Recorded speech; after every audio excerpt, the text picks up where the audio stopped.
L'école primaire publique de Ménégbé, dans le département de San Pedro, bénéficie de nouvelles infrastructures. Composée d'un bâtiment de 6 classes, d'un bureau de directeur, d'une cantine, de 2 blocs de latrines, d'un dispositif de lavage des mains et de 200 tables bancs.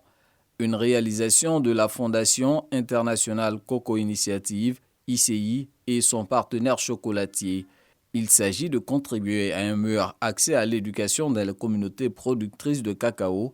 Les clés de ces infrastructures ont été remises par la responsable Afrique de ICI. L'école est l'alternative la plus crédible au travail des enfants que nous pouvons offrir à une communauté. J'exhorte donc les parents de toutes ces communautés-là à envoyer leurs enfants à l'école, de les inscrire à l'école, de les déclarer à l'état civil parce que le gouvernement, avec ses partenaires, les y accompagne. Le bon moment parce que nous avons nos enfants aujourd'hui qui sont bien encadrés. Ils vont bien fréquenter et ils seront bien équipés. Sérieusement, on va prendre soin de ces bâtiments. Cette initiative de la Fondation internationale Coco Initiative est en droite ligne avec l'engagement du gouvernement à éradiquer les pires formes de travail des enfants. Le sous-préfet de Gabiadji, Ngolo Fatoroma Bamba, exhorte les parents à inscrire leurs enfants à l'école et à préserver ces infrastructures scolaires.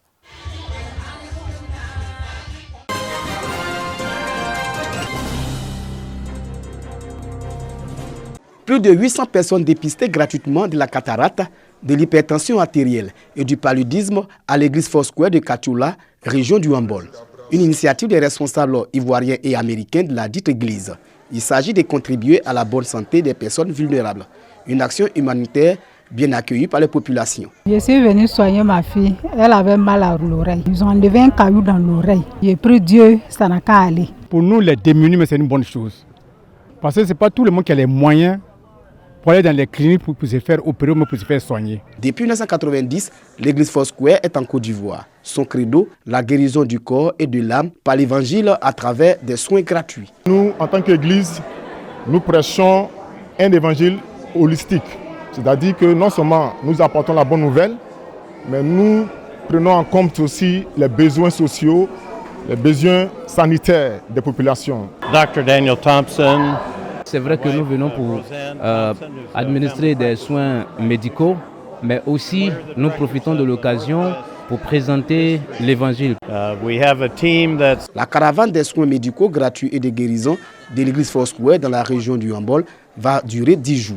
Les communes de Dabakala, Katoula et Frounan seront visitées.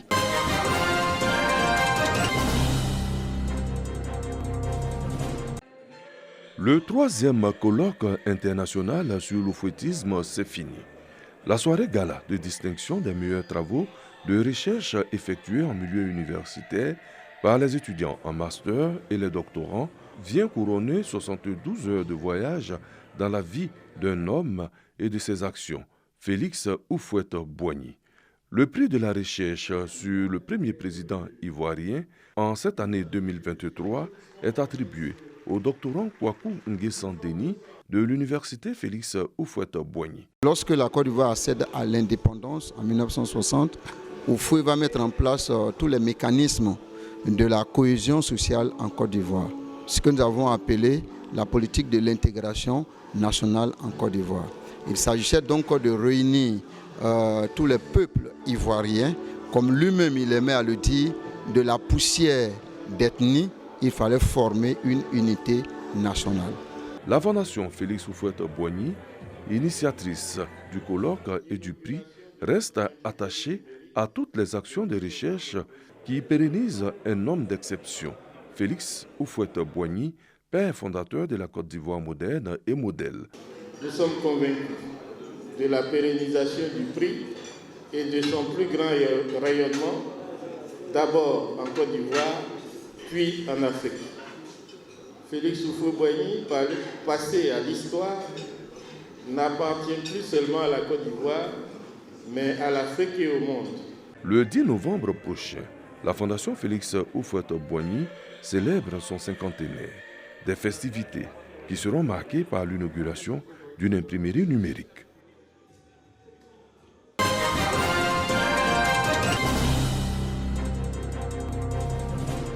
Les travaux de la première session du conseil municipal de Tafiré ont été dominés par le constat fait par les autorités locales au niveau de la Caisse nationale d'assurance maladie, dont le centre d'enrôlement implanté dans la localité connaît une faible influence. Les travaux ont donné l'occasion au sous-préfet et au médecin-chef du centre de santé urbain de Tafiré d'expliquer le bien fondé de la CNAM, son mode de fonctionnement et le montant à cotiser par mois. Une pédagogie qui a satisfait Koulibaly Sanga, maire de la commune de Tafiré, déclinant les grands axes de son programme triennal. Nous avons pratiquement à 90% bouclé ce budget, mais nous comptons vraiment l'augmenter pour que, effectivement, dans cette ville qui a de grandes ambitions puisse avoir les moyens de sa politique. Donc nous allons, en plus de nos ressources propres, en plus de ce que nous avons de la part de l'État, nous avons d'autres sources de financement que nous allons explorer pour effectivement donc augmenter, n'est-ce pas, ce budget au plan annuel et donc ce qui va agir donc sur le programme triennal. Le budget du programme triennal 2024-2026 de la commune de Tafiré s'élève à 678 millions de francs CFA.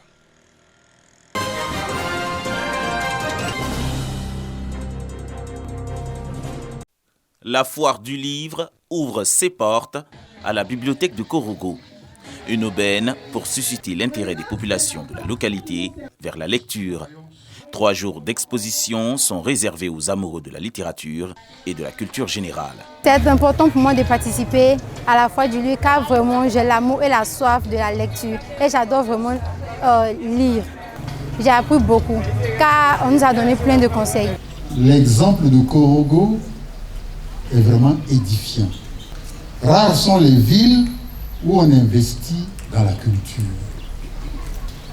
Merci de montrer que certaines choses sont possibles, même quand les moyens ne suivent pas tout à fait. Différentes activités ont meublé cette messe du livre dans la cité du Poro. Des mesures sont prises pour accueillir les participants. L'enfant n'est pas conscient de ce qu'il fait.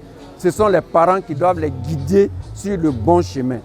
Donc, j'appelle les parents à suivre les enfants, à les accompagner à la bibliothèque, voir les livres qui sont adaptés au niveau de leur enfant. La foire du livre dans la commune de Korogo est à sa première édition.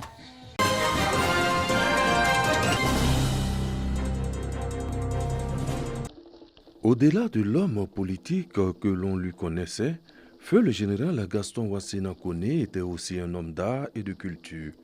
À son actif, 4 romans. L'homme qui vécut 3 vies, sorti en 1976, Aller-retour, suit en 1977, L'Empire du gouffre en 1990 et Pauvre petite orpheline en 2010. Bamoutaga Koulibaly, promoteur culturel, décortique les œuvres du défunt. Ce qui est fort dans l'écriture de Wassena, c'est que la tradition revient toujours au galop. Pour montrer que nous Africains, nos valeurs doivent toujours se ressentir dans nos comportements. Et c'est ce qui peut nous permettre d'être nous-mêmes. La société doit se gérer à travers des valeurs. Et ce qu'il faut les défendre dans toutes ses œuvres et la tradition. Le général Gaston Wassena Koné était aussi un passionné du 7e art. Il a écrit le scénario du film Hold Up à Kossou.